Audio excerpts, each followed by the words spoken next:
Di awal cerita, kita diperlihatkan para dewa sedang mengadakan pertemuan secara besar-besaran. Pertemuan itu dipimpin oleh Pak Zeus. Mereka berniat memusnahkan seluruh umat manusia di bumi.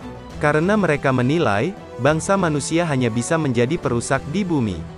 Akhirnya mereka semua bersepakat untuk memusnahkan seluruh manusia. Namun saat Zeus akan mengetuk palu, tiba-tiba muncul seorang dewa kelas bawah yang bernama Brunhilde. Dia menghentikan keputusan para dewa tersebut. Dia mengatakan bahwa sebelum memusnahkan manusia, para dewa harus mengadakan duel 1 lawan 1 dengan manusia. Itu tertulis di sebuah buku undang-undang para dewa. Hal itu sungguh membuat para dewa geli. Karena peraturan itu dibuat hanya untuk lelucon bagi para dewa.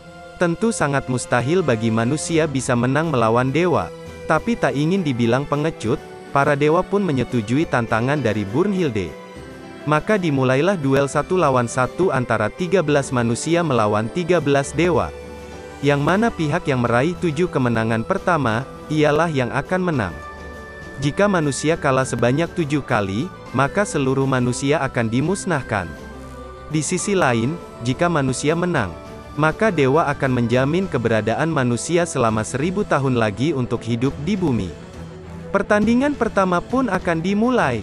Dari pihak manusia adalah Lubu, yang disebut-sebut sebagai sang panglima perang terkuat di bumi, melawan Thor bin Odin, salah satu dewa terkuat. Si Dewa Halilintar dijelaskan bahwa karena terlalu kuat, sampai-sampai dia bosan menjalani kehidupan di langit karena semua musuh hancur dalam sekali serangan. Dan duel pertama pun dimulai. Mereka mulai saling menyerang, pertarungan terjadi sangat sengit. Mereka seperti memiliki kekuatan yang seimbang. Tiba-tiba Thor mengeluarkan salah satu jurus pamungkasnya. Namun Lubu berhasil menahan serangannya tersebut dan membuat Thor terluka. Seluruh penonton pun terperanjat saat itu. Bagaimana mungkin seorang manusia bisa menahan serangan ampuh dari dewa sekelas Thor? Bahkan sampai bisa melukai tubuh dewa dengan senjatanya. Ternyata senjata Lubu bukanlah senjata biasa, tapi senjata dewa yang terbuat dari jiwa raga Valkyrie. Diceritakan sedari kecil, Lubu sudah terlahir sebagai manusia terkuat. Di setiap peperangan, dia selalu menang. Dia pun berkelana ke penjuru dunia mencari musuh namun tak ada yang bisa menandinginya. Setelah menyadari bahwa dialah orang yang terkuat di bumi, dia pun bosan. Dia merasa sudah tak ada lagi tujuan untuk hidup. Akhirnya dia memilih untuk mati. Kembali ke pertandingan. Akhirnya Thor mulai serius dan membangkitkan palu Mjolnir. Kemudian Thor mengeluarkan lagi salah satu jurus pamungkasnya. Namun, Lubu berhasil menahan serangannya. Tapi apalah daya, kaki Lubu tidak kuat menahan serangan tersebut, hingga membuat kaki Lubu hancur. Namun Lubu tidak menyerah begitu saja. Lubu akan melakukan serangan terakhirnya dengan menaiki kuda. Serangan terakhir Lubu ini disebut sebagai tebasan pemamam langit, yang mana, jurus ini belum pernah ia gunakan. Karena memang tidak ada manusia yang sanggup membuat Lubu mengeluarkan jurus pamungkasnya ini. Namun, sangat disayangkan, saat beradu dengan jurus pamungkas Thor, tubuh Lubu pun hancur, musnah bersama dengan Valkyrie yang menjadi senjatanya. Karena jika dari pihak manusia kalah, maka Valkyrie yang menjadi senjatanya juga akan musnah. Dan ini adalah kekalahan pertama untuk pihak manusia. Memasuki pertandingan kedua, dari sudut dewa, diwakilkan oleh Zeus, rajanya para dewa, dan dari sudut manusia, diwakilkan oleh Mas Adam. Adam pun mendapatkan sebuah keling, wujud dari Valkyrie lain untuk digunakan pada duel maut ini.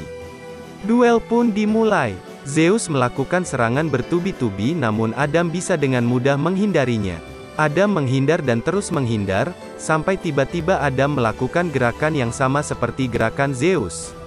Adam pun menyerang Zeus dengan jurus dan kekuatan yang sama sebagaimana kekuatan dan serangan Zeus. Serangan itu mengenai Zeus dengan telak. Diceritakan bahwa Adam adalah manusia pertama yang diciptakan dari tiruan dewa. Dengan kata lain, Mas Adam kita ini adalah hasil tiruan dari para dewa. Oleh karena itu, semua jurus dewa yang dia lihat bisa dia tiru dengan sempurna. Kemampuan itu disebut mata ilahi. Pertarungan pun berlanjut. Zeus terus babak belur dihajar oleh Adam. Sampai akhirnya Zeus benar-benar serius. dan bertransformasi ke bentuk terakhirnya. Yang mana bentuk ini akan membahayakan nyawa Zeus sendiri. Tapi apa boleh buat, Zeus harus memenangkan pertarungan ini. Begitu pula Adam, mereka pun saling memukul tanpa henti. Sampai-sampai Adam terlalu berlebihan menggunakan kekuatan mata ilahinya. Yang mana, itu membuat matanya menjadi buta. Adam yang sekarang sudah tunanetra itu pun tetap tak mau mengalah. Akhirnya mereka saling memegang kepala musuhnya masing-masing dan saling baku hantam. Baku hantam itu terjadi terus-menerus sampai tiba-tiba Zeus terjatuh. Bukan karena kalah, tapi karena dia mengetahui bahwa Adam telah tewas dengan posisi berdiri dan tetap dengan posisi menyerang. Adam pun kalah dengan gaya. Akhirnya Adam pun musnah beserta dengan senjata Valkyrie-nya. Pertandingan kedua pun selesai, dimenangkan oleh pihak dewa. Pertandingan ketiga, perlu diketahui, jika pihak manusia kalah 3 kali berturut-turut, maka pertandingan berakhir. Itu artinya pihak manusia telah kalah, dan harus rela dimusnahkan oleh para dewa. Di pertandingan ketiga ini, dari pihak dewa, kita memiliki Poseidon dewa laut yang sangat menakutkan. Di mana para dewa pun takut kepadanya. Kabarnya dewa Poseidon adalah dewa yang membuat Adamas hilang dari daftar kartu keluarganya. Alias dewa Adamas telah tewas di tangan Poseidon. Dari pihak manusia, kita memiliki Kojiro Sasaki, pecundang terbesar dalam sejarah persamuraian. Dikabarkan Sasaki ini selalu kalah dalam duel dengan siapapun. Tapi selama dia berduel, dia selalu mempelajari kekalahannya. Semakin banyak kalah maka dia menjadi semakin kuat. Hingga Sasaki dijuluki si nomor 1 di bawah mentari. Pertandingan pun dimulai, mereka berdua hanya terdiam lama.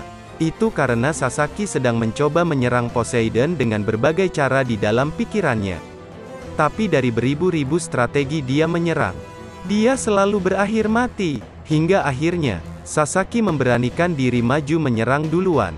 Serangan itu membuat pipi Poseidon terluka. Betapa terkejutnya para penonton dari kedua belah pihak. Dan itu membuat Poseidon kesal dan serius menyerang Sasaki. Hingga akhirnya Poseidon mengeluarkan salah satu jurus pamungkasnya.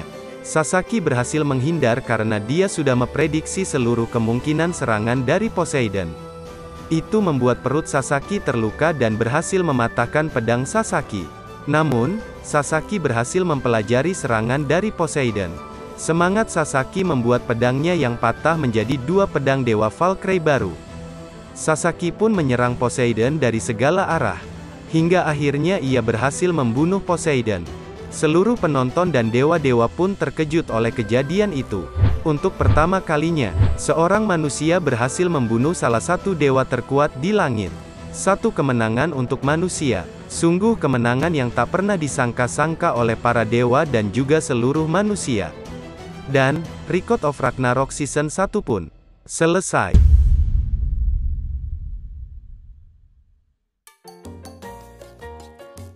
Terima kasih teman-teman sudah menonton.